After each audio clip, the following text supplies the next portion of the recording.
Life update. Grabe. Almost 2 weeks kami walang signal ng wifi and data. Kaya medyo struggle yung online business ko.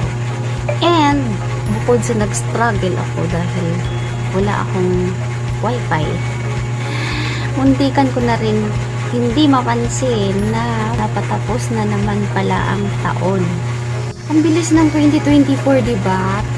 Pero kahit nalalapit na ang lolo, gusto kong mag-commit sa sarili ko for this last 2 months. At ang goal ko ay maging mas productive, maging mas masaya, at syempre puno ng pag-asa hanggang sa dulo ng taon.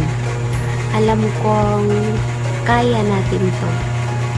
So, join me sa journey na to. Let's end the year strong, full of good vibes, and ready for more success. Thank you for watching, and I hope na magkaka-inspire tayo sa isa't isa to make the most out of these last 60 days.